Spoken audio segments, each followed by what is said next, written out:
Good morning my dear readers and I hope कि आप लोग अच्छे होंगे और जहाँ भी होंगे बहुत खुश होंगे और किताबें पढ़ रहे होंगे, क्योंकि किताबें पढ़ना बहुत ज़रूरी है। जितना खाना खाना ज़रूरी है इंसान के लिए, उससे भी ज़्यादा अधिक ज़रूरी मुझे लगता है कि किताबें पढ़ना है। और जब आप एक बार किताबें पढ़ना शुरू कर देते हैं तो फिर आप कभी अगर आप किताबें नहीं पढ़ते हैं तो आपको एक अजीब सी बेचैनी होती है कि यार कुछ तो मिसिंग है, आज कुछ तो ऐसा रह गया जो आज मैंने नहीं किया। तो किताबें पढ़ने की आदत डालिए धीरे धीरे, और कुछ अच्छी किताबें हैं आप उनको पढ़िए। कभी मैं एक इसके लिए वीडियो लेके आऊँगा जो मुझे पर्सनली किताबें बहुत अच्छी लगती हैं, मैं उसको उनकी लिस्ट आपको कभी दूँगा, तो आप उनको पढ़िए। और फिलहाल मैं आज अपनी एक और पोएम आपको सुनाने वाला हूँ, जिसका नाम है क्या पाया इंसान होके। लेकिन हालाँकि ये गाने से एक्सपायर है, क्योंकि लेकिन जो इसकी लिरिक्स हैं या फिर जो इसकी जो पंक्तियाँ हैं वो उस गाने से नहीं ली गई हैं। दरअसल बात क्या थी कि ये गाना मैंने सुना था तो मुझे लगा था कि इसके आगे भी कुछ लाइनें जोड़ी जा सकती हैं, तो फिर मैंने वो लिखा था।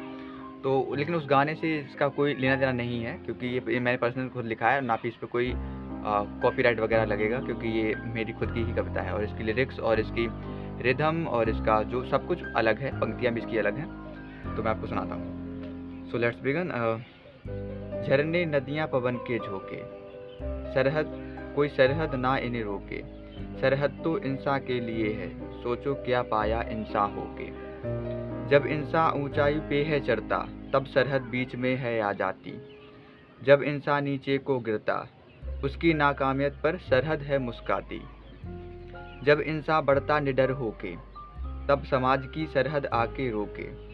अगर सरहद है इंसान की मजबूरी, तो फिर क्या पाया इंसान होके। जब आना अकेले जब जाना अकेले, फिर क्या होगा रिश्तों में बंध के। किस काम के दुनिया के मेले, सोच कर विचार करो, फिर क्या पाया इंसान होके।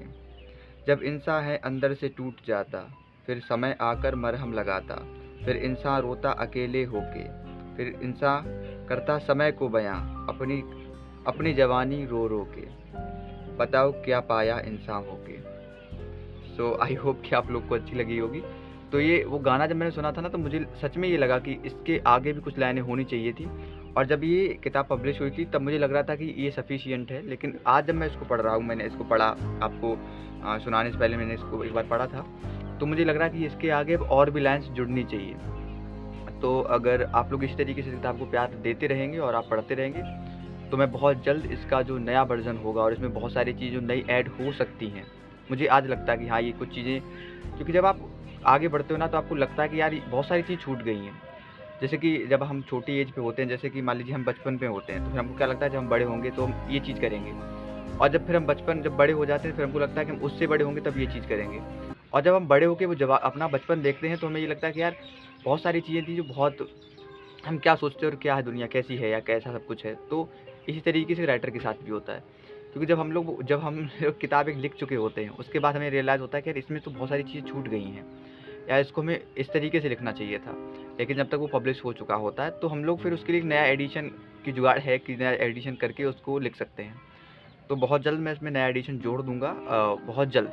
और मेरी एक नॉन फिक्शन बुक आने वाली है बहुत जल्द, और आई होप कि नेक्स्ट मंथ आ सकती है।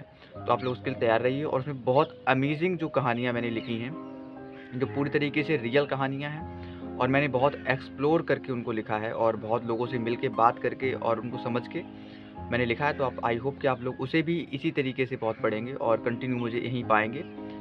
और तब बाय, टेक केयर, किताबें पढ़ते रहिए और अपना बहुत ध्यान रखिए, क्योंकि किताबें आप तभी पढ़ पाएँगे जब आप स्वस्थ रहेंगे। तो स्वस्थता सबसे पहले, उसके बाद और सारी चीज़ें। Bye bye, take care and love you to all guys and my readers.